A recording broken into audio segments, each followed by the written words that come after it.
Pupuk utama yang kita gunakan untuk bisa membentuk buah yang baik, adalah jenis pupuk kalium. Kalium berperan dalam transportasi glukosa dari tanah ke tanaman. Maka dari itu, pupuk kalium sangat perlu diberikan saat tanaman berada di fase generatif.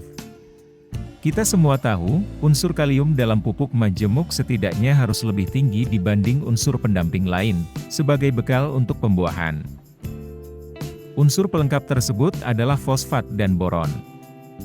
Unsur fosfat dalam konsentrasi yang tepat, mempercepat pemanenan dan memperbesar jumlah persentase terbentuknya buah atau biji. Tidak ada yang bilang hara fosfor tidak baik untuk tanaman. Tapi kalau sudah masuk fase buah, bukan lagi pada fase bunga, kandungan pupuk fosfat yang diberikan tidak lebih tinggi dari pupuk kalium. Maka pada saat tanaman cabai sudah berbuah, tidak pas jika menggunakan komposisi fosfat yang lebih banyak meski ada kaliumnya, misalnya seperti pupuk MKP atau sejenisnya. Sementara itu, boron merupakan unsur hara mikro, kebutuhannya adalah yang paling sedikit. Dengan menggabungkan sumber boron dan pupuk lain, juga akan menurunkan biaya pemupukan melalui pemberian nutrisi gabungan. Sebenarnya ada banyak sekali produknya. Tapi kali ini saya perlihatkan pupuk pembesar apa saja yang kandungan boronnya terbilang lebih mencukupi. Bentuknya cair, untuk mempermudah aplikasi pemupukan juragan.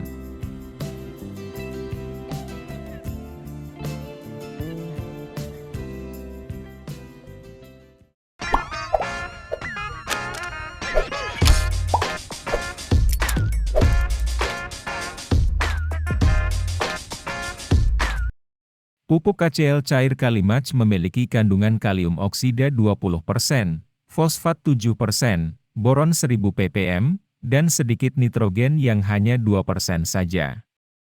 Apa ada gunanya nitrogen pada fase generatif? Sebenarnya ada pupuk NO3 yang ada nitrogennya, juga cocok untuk fase generatif kan? Tambahan sedikit nitrogen tadi juga bermanfaat. Nitrogen menjadi bahan baku protein tanaman pada fase generatif melalui proses fotosintesis. Dalam fotosintesis, tanaman mengubah energi matahari menjadi energi kimiawi yang disimpan dalam bentuk glukosa. Glukosa kemudian digunakan sebagai bahan baku untuk sintesis asam amino, yang merupakan bahan baku protein. Secara keseluruhan kandungan utamanya adalah kalium dan boron, yang diformulasikan dalam bentuk larutan agar mudah diserap dan cepat dimanfaatkan tanaman. Bebas dari unsur sodium yang kurang diperlukan sehingga sel tanaman terhindar dari kejenuhan unsur hara utama. 500 ml pupuk ini harganya sekitar 40–45 ribuan. Menjelang masa generatif, saat muncul bunga gunakan pupuk ini dengan dosis 2 ml per liter air. Disemprotkan setiap seminggu sekali. Sementara ketika sudah masuk masa generatif, yaitu ketika mulai muncul calon buah dosisnya dinaikkan menjadi 3–4 ml per liter air. Interval penyemprotannya sama, setiap 7 hari sekali.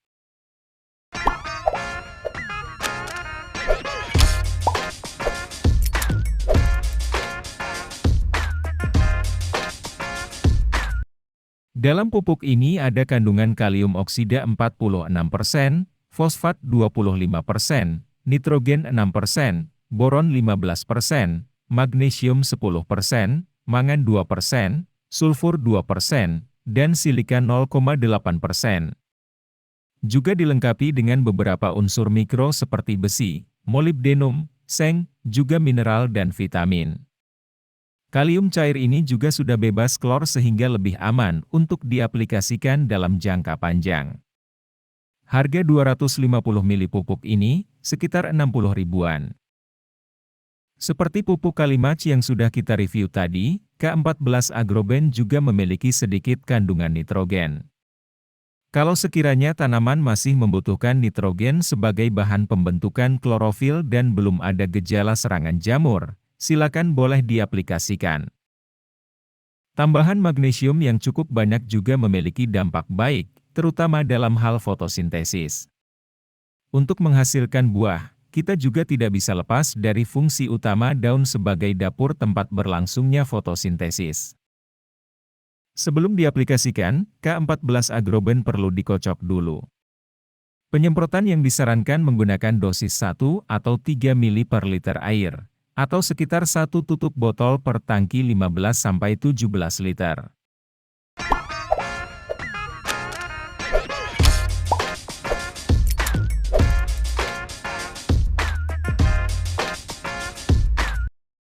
Kandungan utama dalam pupuk ini adalah kalium yang dilengkapi dengan kandungan fosfat dan boron untuk mengoptimalkan perkembangan fase generatif. Berbentuk pekatan cair yang mudah diserap daun tanpa meninggalkan residu kristal yang bersifat asam. Pupuk ini juga sudah bebas dari klorida maupun sodium. Katok merupakan pupuk kalium hasil hidrolisis potasium alkali lemah dengan kemurnian tinggi yang menghasilkan ion K+. Ditunjang fosfat dan boron dalam bentuk molekul PO4 dan BO3, yang kesemuanya itu siap dimanfaatkan tanaman secara instan tanpa memerlukan transformasi lebih lanjut. Kaliumnya ada 18%, fosfatnya ada 14%, dan boronnya ada 7.979 ppm. Dosis semprotnya 2 mili per liter air, diberikan tiap 7 hari sekali. 500 mili pupuk ini harganya sekitar 50 ribuan.